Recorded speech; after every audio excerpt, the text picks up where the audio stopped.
In 2020, personal branding has become an important part of positioning for anything. Whether it's to showcase your talents, to search for a professional opportunity, to raise awareness for a cause, to get people together to make a difference, whatever it is that you're pursuing on your purpose journey, it has become important to develop and sustain a personal brand that you can leverage for opportunities, for collaboration, awareness, and impact. If you check online, there are many courses and resources that teach you how to build a personal brand. But one of the things that I found is that many people are making the same mistakes with their personal brands. And so in this video, I'm going to talk about some of the personal branding mistakes that you may be making and how to fix them. Don't tie your brand too closely to what it is that you do, okay? Tie it to who you are at the very core of your being. So if you really think about personal branding as, this ability to make promises to people, right? And those promises need to be built around your values, your actions, things that come naturally to you, your creative abilities, things that you can actually deliver on, because you're making the promise, but you need to also be able to keep that promise. And if you understand that as human beings, right, we're dynamic beings, we're continuously evolving over time. So your profession may evolve, right? You may not always be doing the things that you're doing now, and you don't want to have created an identity so closely tied to what it is that you do that people only see you in that light, and your brand can't evolve even as you move. So you can create business brands, and that's fine. You can always mention your business or what it is that you do professionally, even as you express your personal brand, but just don't tie it too close to that, right? Tie it around yourself. I often say to people that the personal brand that I've built over time allows me to pretty much move into any space. So if tomorrow I decided I wanted to sell donuts, or I was just, going to do something completely different from what people know that I do now, I believe that, I've been able to create a community that so strongly believes in who I am and my ideals and my values that they will move to whatever space that I decide to create in. So don't tie it so closely to your doing, tie it to your being. Execute in the physical and amplify with digital. And I have a chapter on this in my book, this thing called Purpose, where I pretty much just talk about, the importance of being able to be who you are in person in real life, right? And do the things that you actually say that you're doing in real life, so that all you're doing is you're amplifying your story. You're not actually creating a brand new story. Because I've seen that people sometimes when they think about personal brand, they want to create this story and this perception and sell that story and that perception. But that becomes difficult to sustain over time. So just focus on who you are now and the stories that you're telling, that you can tell now about what it is that you're doing, and then just amplify and tell those stories, using digital platforms or whatever platforms that you're using to promote and express your personal brand. Don't create a persona that you can't keep up with. And this is kind of jumping off of my last point, is down to your appearance, your dressing, all of those things. Don't create something that is so complex for you to keep up with. And this can happen where you've created a whole person, people think, oh my gosh, this person's hair is always perfect, this person's clothes are always perfect, they always dress like this, they wear suits and they wear this and that. And then you wake up and you want to go to the grocery store, and then you're tense, you have stress because you in your mind you're just people always see me looking this way, I have to always show up that way. And so you can't even walk into a grocery store with slippers and shorts or a t-shirt because again, you've created a whole perception, right? So, and this is not to say you shouldn't dress nice or you shouldn't appear nice, but to just appear in a way that is consistent to what is easy for you. This is your brand, this is what you're about, and these are the things that matter to you, and just show up that way. People will love you for who it is that you are.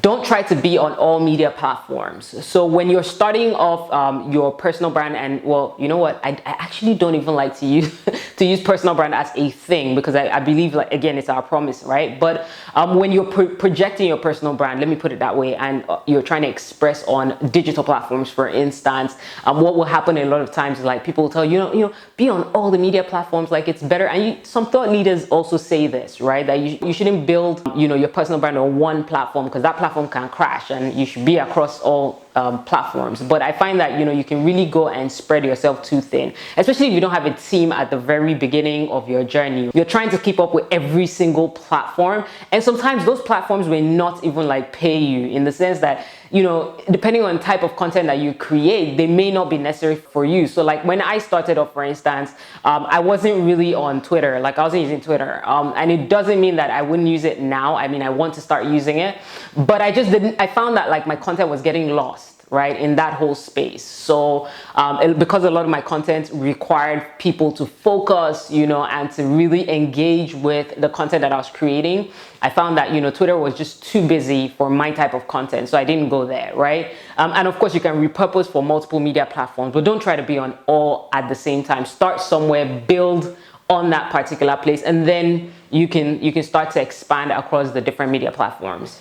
Don't try to be at every event. So like I talked about, the media platforms is the same when it comes to events. Is when you start off and you're kind of, you know, expressing your brand, people will tell you stuff like you need to be everywhere as far as like events. So you need to show up at events, and you will probably get invited to a lot of, you know, a lot of events, right? So people will say, you know, come for this conference, come for that event, I need you to show up here. And it's easy to kind of think about it in the light of networking. Like, I just want to network, so I just need to show up. Or for some people, they think about it in the light of relevance, right? The more events that I show up at, the more relevant I will be, and I need to sustain that relevance. But that's not really how relevance works, okay? So you can really just show up at every event and be tired, right? And sometimes those events are also expensive because it means you need to keep changing your clothes and stuff. Anyways, story for another day, okay? But don't show up to every single event. Choose the events that are valuable to you. Choose the events that, you know, you want to actually show up at, that, you know, either provide value or provide some form of excitement for you, like you're happy to actually attend, because that energy that you bring to that event is very important for you as well. Don't respond to messages when you are triggered. This one can be very hard to deal with because we're human beings, we have egos, we have just, you know, it can get really frustrating when someone just like comments on something that you share and it's a very silly comment, and in your head you're just like, you know what, I want to give it back to this person. You know, and this happens to me quite often. But one of the things I always do is I pause first of all, right? And I try not to be triggered by it. And sometimes I even ask myself questions like, why am I triggered by it? Because you might find that in asking yourself that question, like you might be triggered because of something that, you know, that's happened in your personal life, or that happened to you earlier in the day, you know, that is making this comment amplified, like making the vitriol from that comment amplified. Like it might not be as bad as it actually is. Or, you know, sometimes I even pause and say to myself, what is that person going through? Because, you know, they might be going through something and they're just projecting their insecurities, their challenges, you know, on you. So it's not really worth engaging in a back and forth, right, with people that you don't even know in real life, right? So a lot of times, you know, don't get triggered, right? Look at it. Yes, the more you grow, the more you can't even control it. So even if you're engaging now, you're not going to be able to engage, you know, at some other point, right? So it's better to ignore or to educate, you know, educate nicely, right? Educate objectively, but don't do it immediately. So wait, calm down, breathe, and then you can educate. Don't have many rates, right? And what I mean by that is, if you're looking to do this professionally as well, so yes, it's a personal brand, but then, you know, you get to the point where, because you've built, you know, some assets within your personal brand, like you can actually start to monetize that with brands, through partnerships, sponsorships, you know, advertising, whatever it is. Just make sure that you have like a standardized rate. You don't want to have like your rates all over the place where you're giving different people different pricing, because what happens with that is, one, the brands definitely talk to each other. So sometimes like you'll have, you know, an agency that is managing 2 or 3 brands, and like you've given brand one costing and another costing, and it just seems like you're unprofessional, right? And you can't make a decision about what your value really is. So take your time to kind of go through, you know, your value proposition, right? And to say, you know what, like this is what I'm actually going to charge.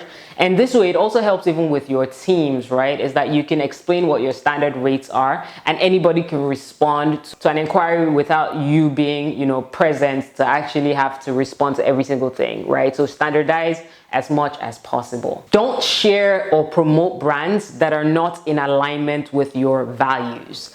Again, you know, when you start to move towards building this beautiful brand that you're building out and that you are projecting, some brands will reach out to you for partnerships, like I mentioned previously. And what happens is that, some people decide to just take on everything because you're just looking for money. So you're just like, I'm just going to take it. Like every offer that comes to your table, you take it. And what happens is that when you take brands that are not in alignment with your values, at some point it erodes the trust and the integrity that you've built with the people who actually follow you, the people who are actually part of your journey, because they don't forget stuff. So sometimes if you've said in the past that you don't like this particular thing and then all of a sudden you're aligned with it because it's paying you, it's just weird. So don't do it. Okay, so always try and approach it from an angle where it's like, it's quality versus quantity, right? So it's not just about the number of brand deals that you get, but it's about the quality of those brand deals and how much in alignment they are to your vision and your values, and where it is that you see your brand going.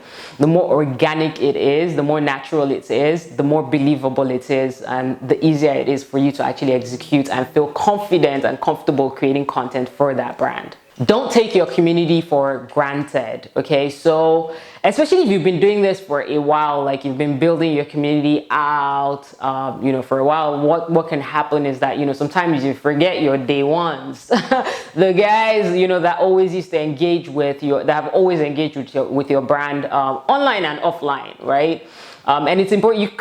You simply cannot keep track of every single person. I understand that. Even as you grow, it's going to be pretty much almost impossible, near impossible, to, engage with every single person. But, I think like once in a while, just taking time out to say, like I remember this person's handle, like they're always engaging with my stuff. So like, I'm going to, maybe say something back to them, just remind them, right, of the fact that you actually recognize that they exist in your community. And I think even just sometimes, like the times where people send me a DM and say, hey, I've entered for this particular competition, do you mind sharing it with your, with your community? And I will do that. Like I'll go, I don't even want to call it going out of my way, because it really isn't. Like it takes like 2 seconds of my time, but it means something, to someone else, like a lot to someone else. So I think, just being able to step out of that brand and think about it from a human empathic place where you're like, okay, like, if I can do this for people in my community, I'll just do it. Like I'm recording this video for you right now.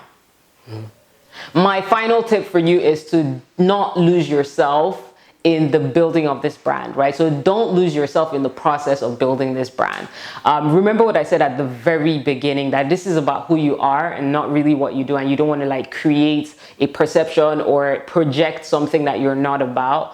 So make sure that, fundamentally at the very basis of everything that you're creating is you, like you are present, you're in it, and you're not, creating this whole ideal and this, utopia of a brand that is not good for your personal well-being as well. Okay, so don't lose yourself. Don't forget about yourself. Make sure that, again, it's in alignment with your values, but that also like you're in a good place mentally, emotionally, physically, like you're taking care of yourself, because this is also about your well-being, okay? And I take my own advice. I really do.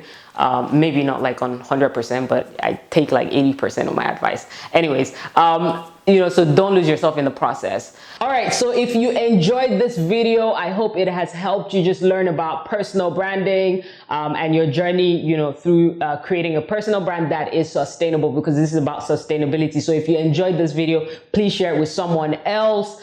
Please also subscribe to my YouTube channel, where I share so much impactful and insightful content. I'd also love to hear your feedback. I'd love to hear about, your journey through building your personal brand as well. Like let's talk in the comments. Okay, so drop me a comment on this. It also helps me with just continuous improvement on this platform as well. Follow me on Adaora.Lumina, and I will catch you on the next episode.